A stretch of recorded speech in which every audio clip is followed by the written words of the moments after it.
Hello, welcome to Pergola Nurseries in Virginia. This is a really tough shrub. Fragrant white flowers, gorgeous foliage.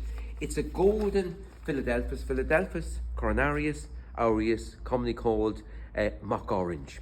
It's got white flowers in summer and bright golden foliage like that in spring. It's a really tough, hardy shrub that grows in any sort of reasonable soil.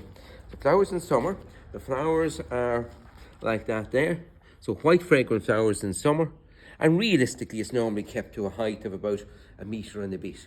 And we say let's say roughly around 4 feet high and about the same across. So golden foliage like that, white fragrant flowers in summer, and really strongly scented. Now, this is the time of year to plant this lovely golden mock orange. You take a hole twice the depth of the pot. You put that Super Thrive planting fertilizer at the bottom. That's slowly released for the plant and helps to reduce transplant shock.